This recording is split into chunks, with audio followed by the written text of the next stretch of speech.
kenapa kok tegak? Kalau saya mandiin tegak, ini borong, saya bilang gitu.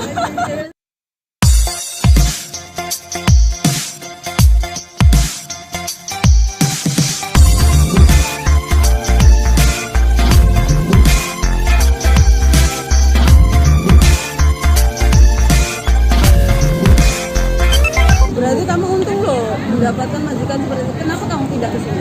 Waktu itu waktu itu saya merawat kakak itu beratnya itu 39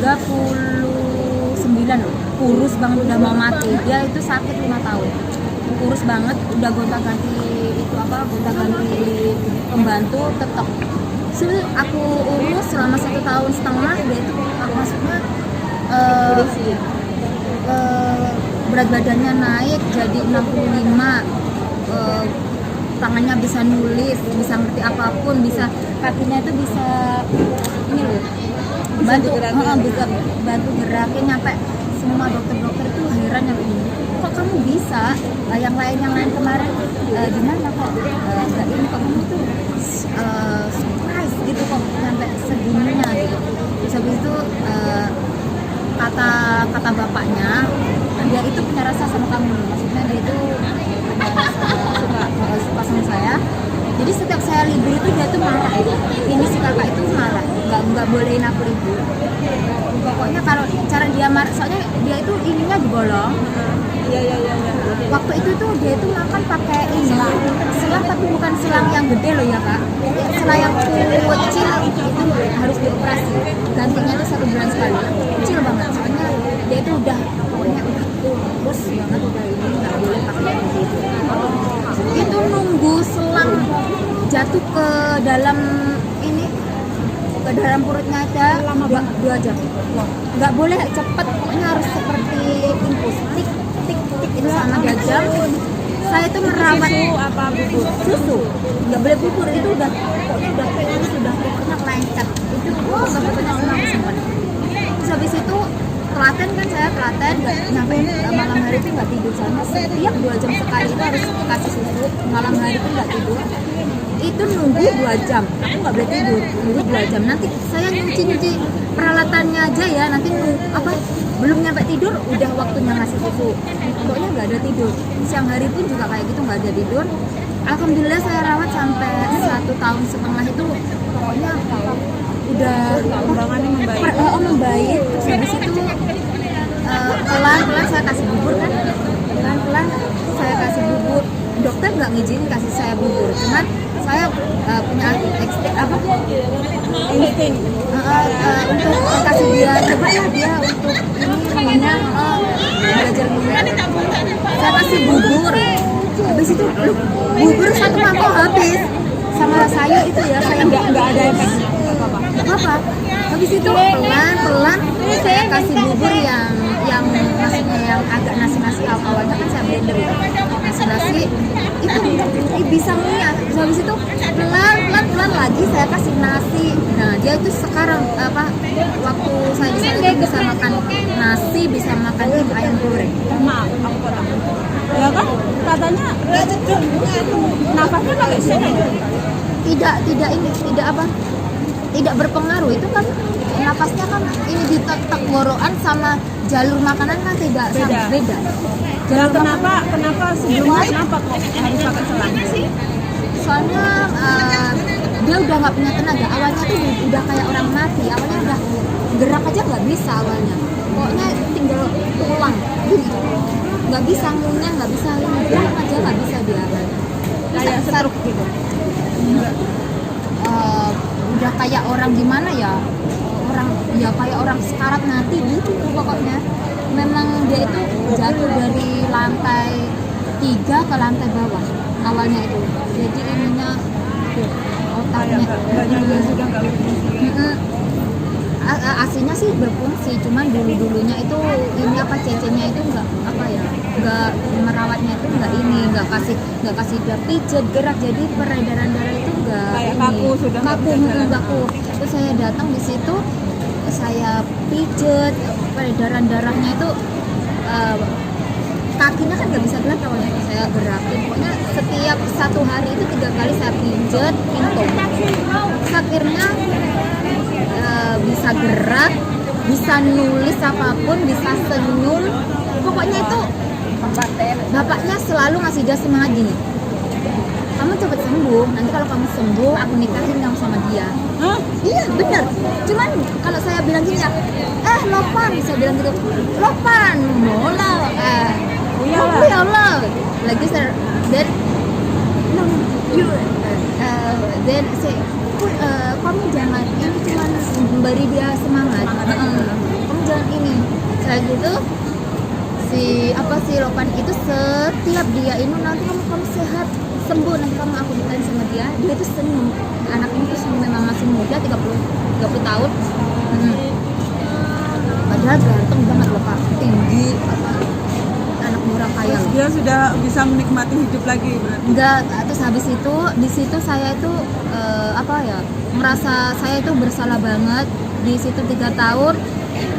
Anak ini tuh si kakak ini tuh udah pokoknya sudah ibaratnya tuh sembuh, kayak nulis, terus pakai sepatu itu udah kakinya udah bisa, terus kalau saya gendong itu kakinya udah bisa manjat-manjat, terus bisa ketawa, pokoknya tuh kayak rasa ingin sembuh itu ini meningkat kan.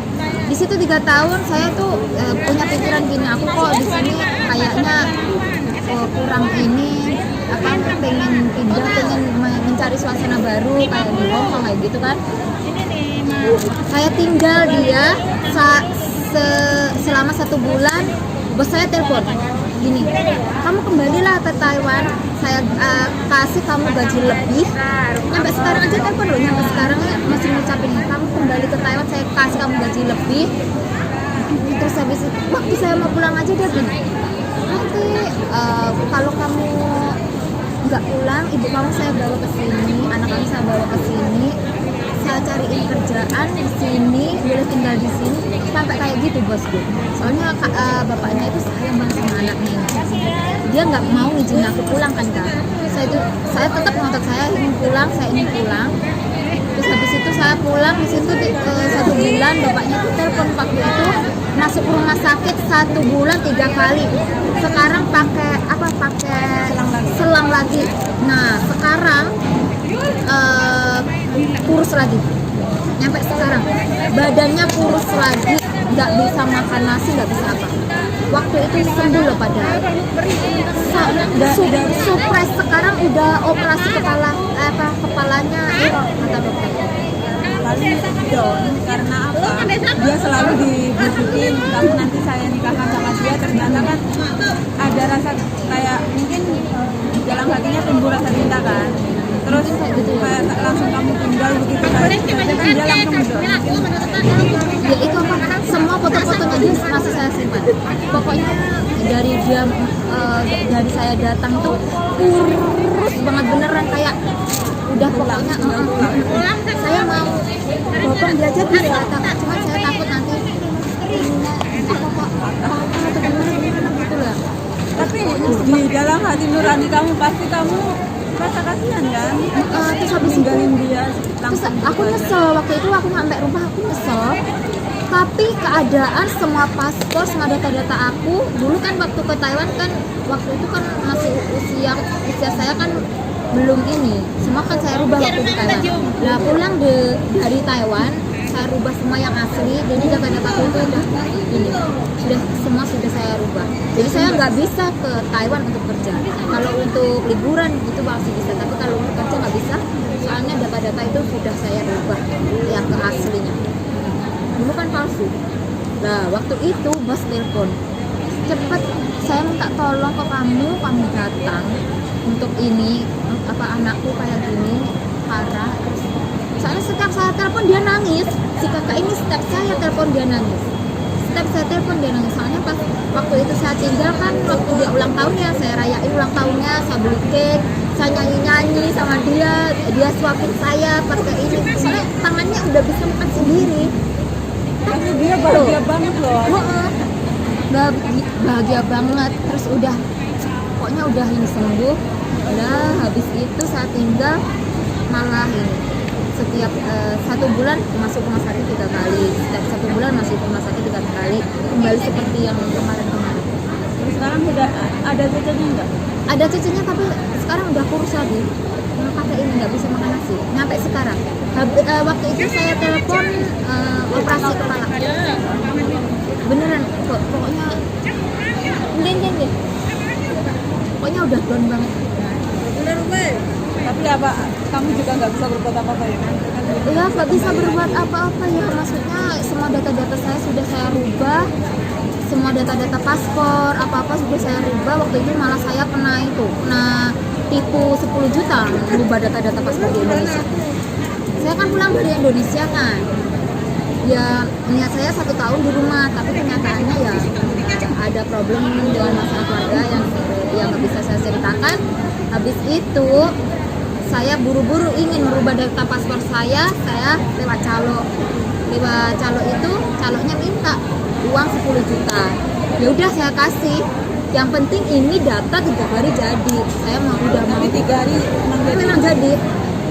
Tapi ini ada pekerja di dalam maksudnya pekerja apa itu imigrasi. Di imigrasi kantornya, kamu kena tipu mbak, kenapa uang 10 juta hanya buat ganti paspor ini kamu kena tipu. Ini paspor ini kalau mbak berani jujur sendiri datang ke ini mungkin cuma 3 juta. 10 juta loh pak, ya Allah. Tapi nggak apa-apa kalau ini saya mikirnya nggak apa-apa lah saya gitu. Cuman ya kasihan di sampai sekarang loh udah 2 tahun ya saya ninggalin si kakak itu, keluarganya masih hubungi. Kamu sering telepon ke dia untuk menyambut hati dia? Udah nggak ini ibarat orang tuh udah marah, dia setiap saya telepon udah nggak mau melihat. Waktu pertama saya telepon dia selalu pegang HP-nya, nggak boleh orang lain ini, dia pegang sendiri HP-nya, lihat gini. Sekarang enggak, dia nggak mau, selalu buang. Kalau saya telepon buang, nggak mau. Pokoknya udah memang dia memang suka sama saya. Patah hati gitu ya? Waktu dulu pernah ya kak itu karena dia punya adik laki-laki juga, masuk rumah sakit, terus habis itu saya bantu urus kan di rumah sakit selama 2 hari. Cemburu. Kalau setiap saya telepon itu marah, HP-nya dibanting. Saya telepon pada di rumah sakit ya, marah, HP-nya dibanting. Dan saya mengerti dia memang orangnya cemburu aja. Padahal ibu kan bapaknya nikah 2 kali kan, ibu yang aslinya aja bilang gini, kamu nikah aja sama anakku yang kecil. Kalau kamu nggak mau nikah sama Beke, kamu nikah aja sama ini. Padahal adiknya ganteng banget, bener ganteng. Dia juga senyum gitu ya.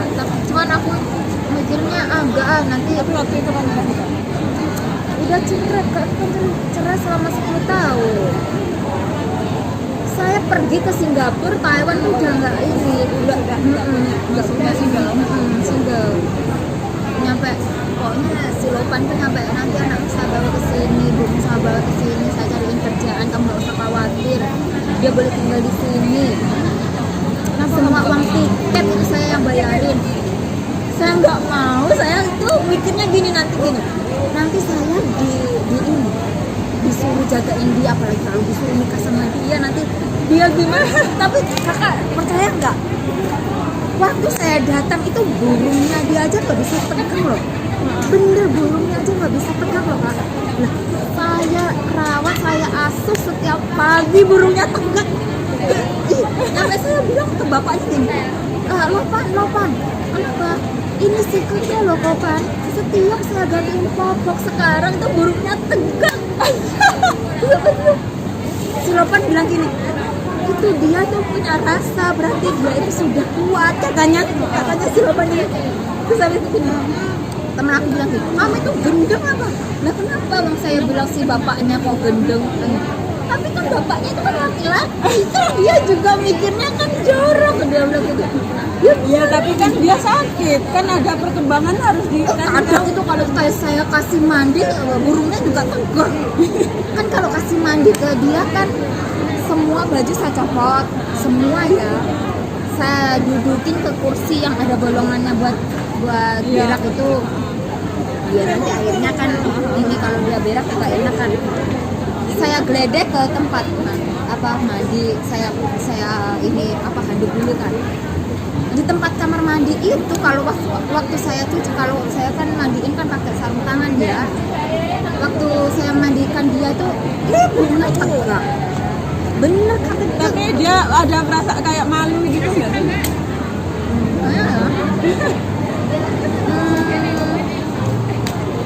Kalau dia sih orangnya tuh mungkin malu ya kak uang. Tapi apa boleh buat gitu loh. Dianya gini tapi lo gak boleh buat kok punya rasa lo ya. Tapi dia sering saya marahin gini kak. Kakak, kami tuh setiap saya mandiin nggak sopan, burungmu tegak. Kayak gitu. Nah, kalau pakai bahasa Cina tuh yang setiap saya gantiin papa burungmu tegak, setiap saya mandiin burungmu tegak. Kenapa sih kayak gitu? Tapi dia tetap gini aja pak, mukanya gini. Kan dia malu kan? Terus Lah yang hidup kan buat aku, emang dia mau hidup sih. Kayak gini ya, kayak gini kak. Tengok saya lah, saya mau tuh bicara sama kamu gini lagi. Dia pokoknya nggak mau lihat. Kalau saya bicara tentang kenapa ini tegak, kan saya nyuding-nyudingin kenapa ini tegak. Kan itu selalu kalau saya gantiin papa tegak, kalau saya mandiin tegak ini burung, saya bilang gitu. Bener dia juga cuman gini. Kok kamu marahin burungnya malah? Maksud saya kan marahin dia, kenapa sih ini burung kok tegak kayak gitu. Emang Dia nafsu lah. Terus saya bilang sama bapaknya, ini loh Pan, ini si kakak sekarang ya loh Pan, setiap saya gantiin pampers, setiap saya mandiin, ini burung selalu tegak loh Pan, saya bilang gitu. Habis itu teman saya ngata-ngatain gini, kamu itu bodoh apa gendeng? Nah kenapa? Mau saya bilang bapaknya kok dikatain bodoh banget?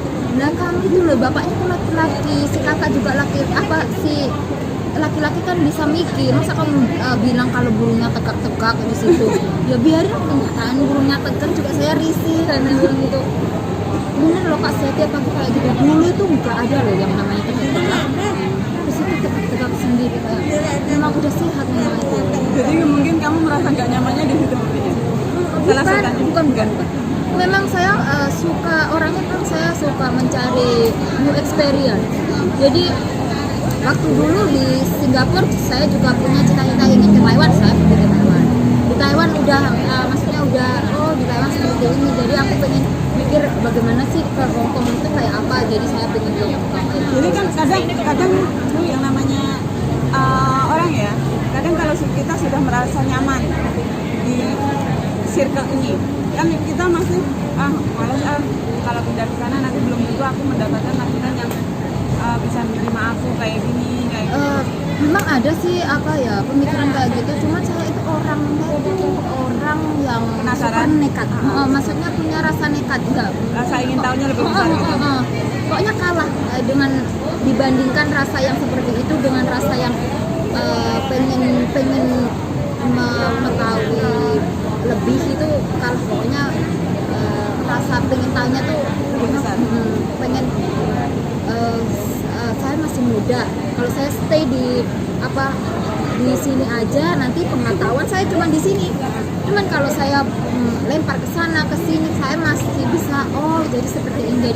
Jadi saya itu orangnya nggak takut down, nggak takut ini, maksudnya itu ya apa yang saya jalani kayak gitu. Nanti kamu berani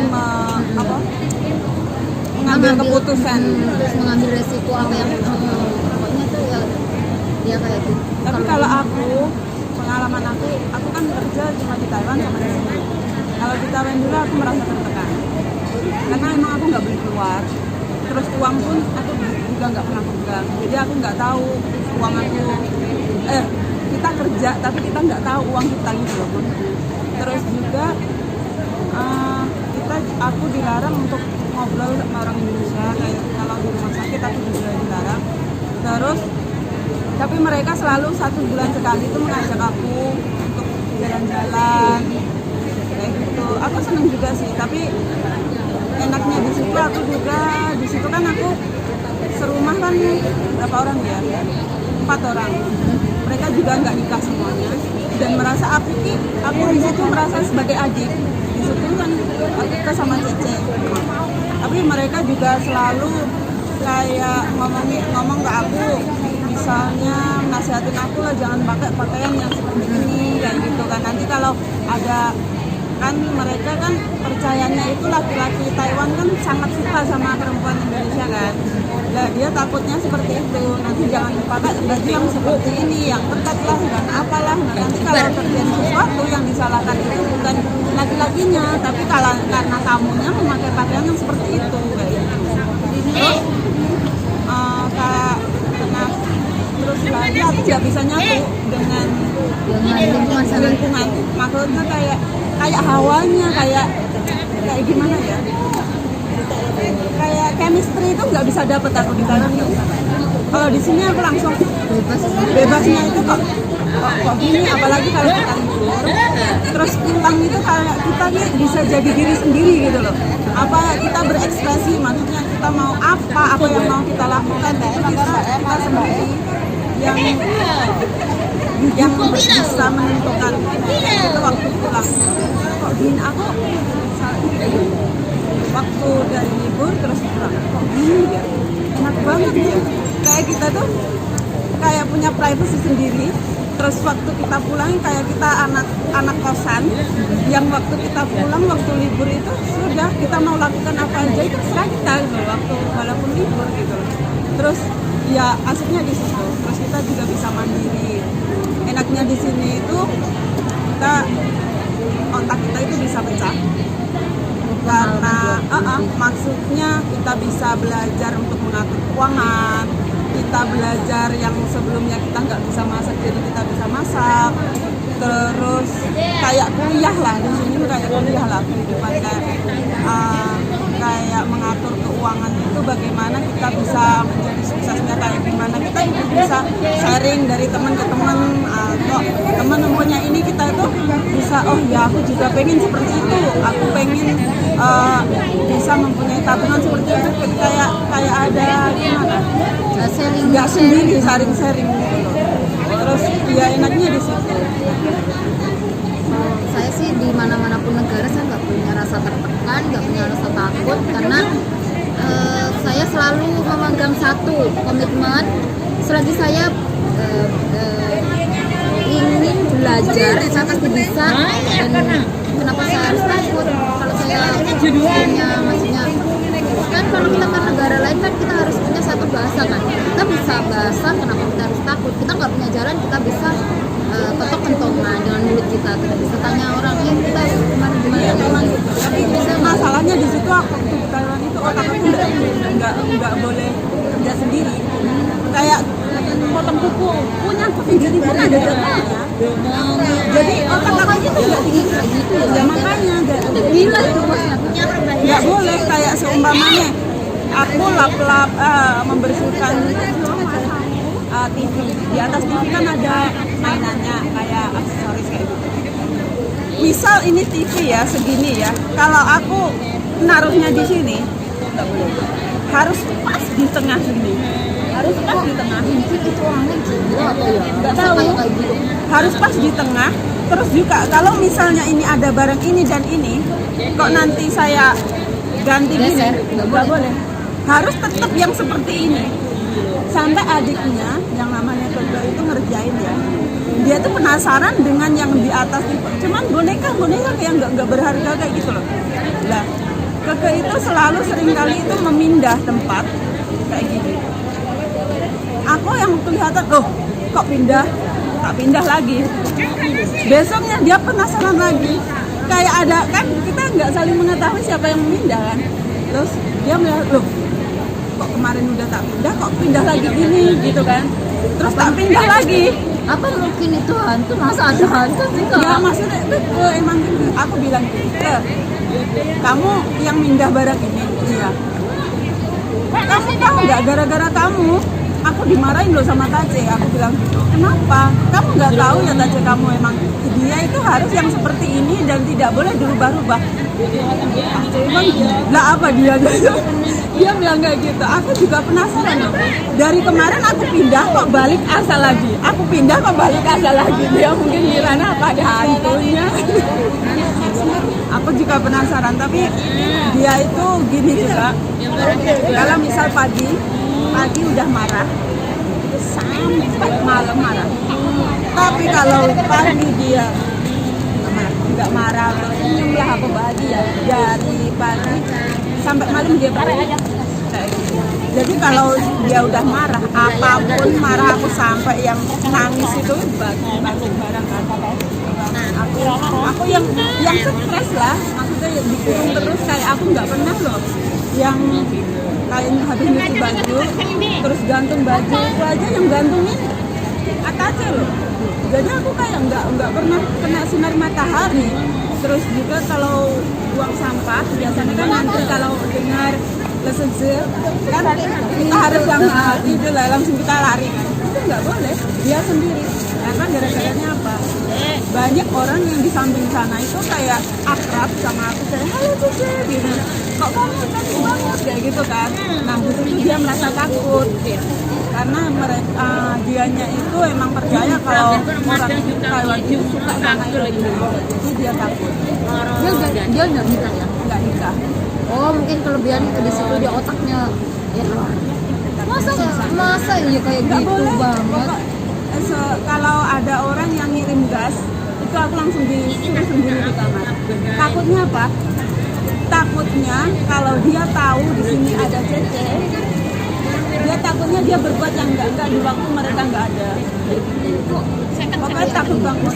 Soalnya ada kejadian yang kayak itu ngobrol sama orang Taiwan, terus orang Taiwannya itu merayu, Cece kamu kerja di sini aja tempat aku, nanti tak kasih uang lebih banyak kayak gitu ya.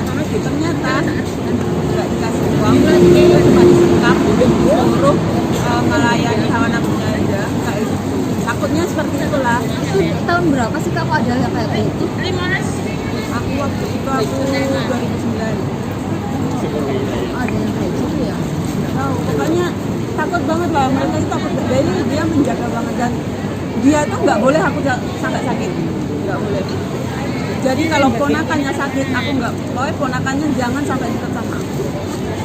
Suruh dia menghindar jauh-jauh, supaya aku nggak boleh sakit.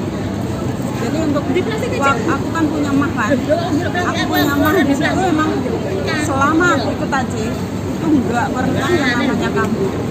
Tapi di waktu kalau ama itu di rumah sakit yang nganterin ke rumah sakit biasanya siapa? ya aku sama Tace. Cuman kalau dia dirawat kadang kan berapa bulan sekali gitu kan, kadang ketemu kayak gitu kan harus dirawat berapa menginap kan. Di situ aku nggak boleh karena di situ kan banyak orang Indonesia.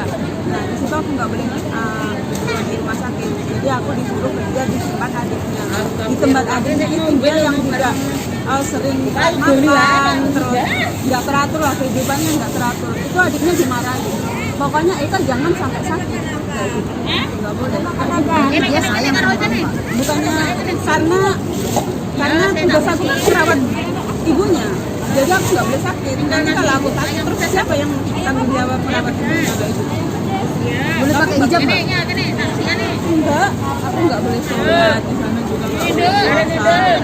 Itu apa pai aja? Cuma nggak boleh. Sampai yang pertama aku datang itu dia bujukin aku suruh makan babi. Karena alasannya apa? Dia kalau makan babi itu nggak repot kan? Semua kan di tempat ada kan. Terus aku bilang aku nggak bisa makan babi, nggak bisa. Terakhir kalinya itu dia ngasih aku kentang yang isinya itu daging ayam terus kayak dikasih minyak babi. Terus aku tanya, aku kan nggak pernah masak kan, nggak pernah masak. Ini minyak apa? Ya yang soalnya takutnya kalau cuma ayam kan nggak enak kayak gitu kan. Yang di situ aku sampai meneteskan air mata, aku buang sampai yang maka yang minyak babinya aku buangkan campur ke nasi kan, itu ternyata nasi semuanya sudah tercampur sama minyak babi. Dan akhirnya dia mengancam aku, kalau kamu buang semuanya nanti kamu nggak dapat makan, kamu lapar. Nggak apa-apa, mendingan aku lapar daripada aku makan banyak. Di situ besoknya dia langsung berpikir, dia kan orang yang tidak bisa melihat orang lain membuang makanan.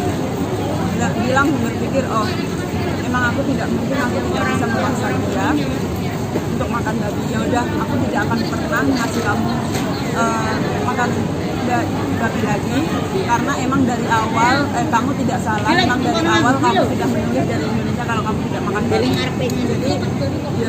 Jadi ya biasa saya itu nggak ngasih. Sebenarnya dia orangnya waktu itu kakak pulangnya itu finish kontrak atau gimana? Aku 2 tahun. 2 tahun saja. Soalnya mungkin di berapa 3 bulan terakhir itu Ama kan sudah parah kan, yang dari mulutnya itu keluar darah, terus mungkin sudah nggak lama lagi lah mulutnya. Terus waktu itu kan yang merawat kan cuma Taci, dan aku selama 3 bulan terakhir aku nggak merawat dia sama sekali. Mungkin dia berpikir ya sudahlah, mungkin selama ini yang merawat aku, terus ya sudah 2 tahun itu aja. Terus itu pun aku pulang nggak dikasih kabar, maksudnya kapan kamu pulang, kayak gitu nggak ada. Jadi hari ini seumpama aku pulang ya jam pagi, aku kan masih di tempatnya adiknya itu, pagi sampai jam 11 ya, aku masih berkumpul semuanya. Terus dia bilang nanti jam 11 kita ke rumah Ama. Ke rumah Ama, ya udah. Dia juga nggak ngomong kalau mau pulang kayak gitu, nggak ngomong. Tapi kemarinnya gitu dia bilang gini, aku juga ada rasa curiga sih. Soalnya dia bilang gini, jika kalau kamu mau pulang, kamu pengen bawa apa dari sini? Kayak gitu. Apa yang pengen kamu bawa, jajanan kayak gitu. Terus aku pengen bawa ya ini yang aku sebutin. Ternyata diam-diam dia sudah membelikan aku. Terus juga Dia baju. iya, terus dibawa lagi aku di tempat toko baju. Toko baju, kamu ini aku pinjemin kamu uang, kamu pilih mana apa aja, baju apa yang kamu mau beli. Tapi dari situ kan aku masih pikir-pikir kan, aku nggak mau boros orangnya, jadi aku mikir beli yang sesuai dengan apa kemampuanku lah kayak gitu. Terus juga setelah itu sisanya aku kembalikan, katanya apa, ya udah nggak usah dikembalikan, anggap aja itu aku berikan buat kamu kan gitu kan. Terus habis itu yang kemarinnya besoknya itu aku diantar ke rumah Mama, langsung sampai ke rumah Mama dia langsung bilang gini, jika kamu siap-siap nanti jam 1 kamu pulang. Langsung dipulangin ya kan? Bukannya kakak minta pulang sendiri? Enggak, langsung pulang itu sudah dianggap finish kan, 2 tahun finish ya. Kok 2 tahun bukan 3 tahun? Iya, ya tahun ketiga itu tambahan. 2 tahun itu sudah finish. Terus waktu itu kamu tahu nggak aku pulang itu bawa apa? Bukan koper. Apa? Tas, kayak tas itu. Tapi lebih besar lagi, besar banget. Tas karung? Iya. Ya Allah. Dari Taiwan, bayangin ya. Aku bawa tas karung seperti itu. Makanya gimana pakai sandal jepit? Enggak, untungnya aku kalau itu pakai sepatu sih. Masa Emang aku nggak bawa HP, aku nggak punya HP loh. Aku nggak bawa HP. Nah terus cara hubunginya? Aku di situ aku bingung. Ya Allah, mendadak banget. Sedangkan aku besok jam 12 aku sampai Indonesia. Sedangkan kalau aku ngabarin orang rumah kan nggak mungkin kan, orang rumah harus cari travel kan, Surprise ya berarti? Hah? Surprise ya? Iya kayak gitu. Udah nikah itu waktu itu? Udah. Wah surprise, jadi keluarganya Iya, tapi mereka tahu, bocor lah maksudnya kan. Terus bilangnya gini, aku bilang kayak gini, waktu itu uang aku pun berapa bulan terakhir itu aku titipkan ke agent loh. Aku jadi pulang itu nggak bawa apa-apa. tapi agentnya baik Juga dikirim. takutnya agentnya Ya makanya ada aku yang bawa di pesawat itu aku digoblok-goblokin sama semuanya. Aku goblok banget, nggak bawa, nggak tahu apa-apa. Makanya anak-anak selalu selalu bilang kan kalau anak Taiwan itu orangnya nggak mandiri, karena apa-apa emang dibantu kan, nggak kayak di sini kan kita jalan Kalau sendiri. di Taiwan itu kita walaupun udah finish nyampe nanti 3 tahun tetap agensi yang ngawal. Iya, semuanya kan lewat agent kayak gitu lah. Terus waktu itu aku sudah dianterin ke bandara. Bandara sudah hitung-hitungan gaji, sudah aku titipan, ya sudah tak kasih rekening. Habis itu aku boleh pinjam telepon nggak? Aku mau telepon kakak aku, kan aku turunnya di Surabaya. Aku telepon kakak aku, keponakan, kak aku mau pulang, kamu bisa nggak jemput aku jam 12 malam nanti? Oh ya sudah, ya bisa. Ini beneran nggak sih kan? Itu kan nggak percaya kan? Terus HP langsung dikasihkan agent. Aku kan nggak bisa lagi ngubungin. Lah sedangkan yang kakak aku itu bertanya-tanya, bener pulang nggak sih kan gitu kan? Terus Tapi benar dia dijemput nggak? dia dijemput. Terus yang semula orang tua yang orang rumah itu nggak tahu, jadi tahu karena mereka bilang kakak aku, Eka kamu, Eka jadian pulang nggak sih? No?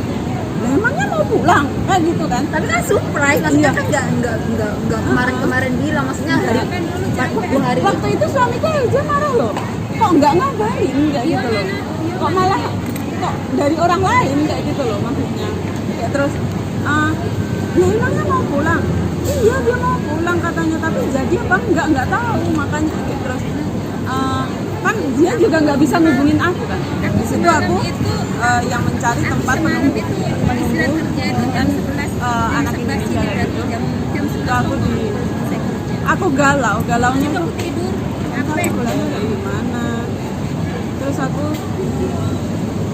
terus waktu sudah sampai di Juanda nanti aku ngubungi kayak gimana kayak gitu kan nggak bisa kan.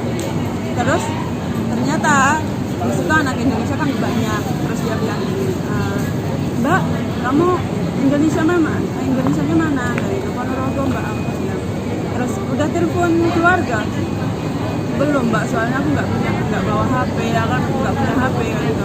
Ya ampun, kamu nggak punya Tapi punya nomor handphone kan maksudnya di situ. punya, aku kan selalu pegang nomor siapa kan aku Iya, makanya kan bisa, maksudnya bisa menghubungi kunci ke- aku cuma nomor telepon. Terus sampai nomor telepon itu aku hafal di luar kepala loh, siapapun. Terus kayak gitu dia bilang gini, oh ya udah aku masih punya pulsa banyak, kamu habiskan aja gak apa-apa ya, aku telepon. Terus ya udah nah dijemput. Kamu tahu nggak, aku pulang dari Taiwan itu cuma menghabiskan 23.000 sampai rumah. 23.000 23.000. karena apa ini? Sampai Indonesia, sampai rumah. Bayangin aku, Ribu Indonesia atau ribu? ribu Indonesia paling murah kan. Itu kan dari di Juanda kan aku pakai tas itu yang sampai robek, kamu ngerti. Itu dalamnya kan baju kan berat kan.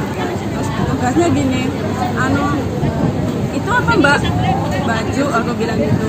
Terus ada barang lain nggak? Nah, boleh aku periksa? Boleh Pak, tapi nanti tolong beresin lagi ya, aku bilang gitu. Dia lihat penampakan seperti itu udah nekan, ya udah Pak nggak usah diperiksa. Soalnya tasnya Nggak tas mungkin. karung. Tasnya tas karung ya kan, ya ampun. Aku yang semula kan biasanya dari PT itu kan mendapatkan tas yang khas PT kan kayak gitu kan. Itu sengaja aku buang. Aku pikirnya gini, nanti kalau pulang maksudnya aku bawa koper. Bawanya tas karung, oh my god. Itu aku pulang dijemput sama mbakku ponakan. Itu Masa bawanya tas karung? tas karung. Itu yang sebagian itu dipaketin. Untungnya nggak bawa, maksudnya kan kalau kita di bagasi kan biasanya kan dilempar ya. Untungnya itu nggak bolong tas karungnya itu di bagasi. Kalau bolong gimana coba? Itu yang sobek itu yang bagian itu loh, tali itu loh. Tas karung. Tas karung. Itu berat banget loh, tasnya itu lebih 2 kali lipat besarnya loh. Bayangkan berat banget, diseret juga takut robek. Iya ya. Aduh, aku Terus kakak ngambilnya itu pakai Dijunyuk pakai tangan gini. diangkat. Terus juga untung aku naik, besoknya aku pulang naik bus kan. Naik bus itu yang kernetnya itu ngomong banget kayak gitu. Dia takut, dia tahu kalau aku udah keluar dari bus. Terus dia takutnya kalau aku hilang apa gimana. Aku mau pipis aja langsung, mau kemana mbak? Mau ke toilet pak anak. Oh ya udah anak, ditungguin. Takut kalau aku hilang kayak gitu ya. Kok naik taksi katanya dijemput? Iya dijemput, habis itu kan Surabaya kan. Terus dia itu Surabaya kan, aku pulang Surabaya ke Ponorogo kan otomatis pakai bis. Aku naik bis sampai Melampar. Enggak, sih kampung pasir. Ceritanya juga ya masuk ke Laskar. Pengalaman pertama kerja ya Kak? Iya pertama. Maksudnya kok nyampe segitunya gitu loh. Ya udah guys, kepanjangan kita ngobrol panjang lebar sampai nggak tahu waktu. Ya udah, makasih ya. Bye. Dukung kami dengan cara tekan subscribe supaya kami bisa lebih semangat lagi untuk bikin videonya, dan bye. Ambil positifnya dan buang negatifnya ya. Bye.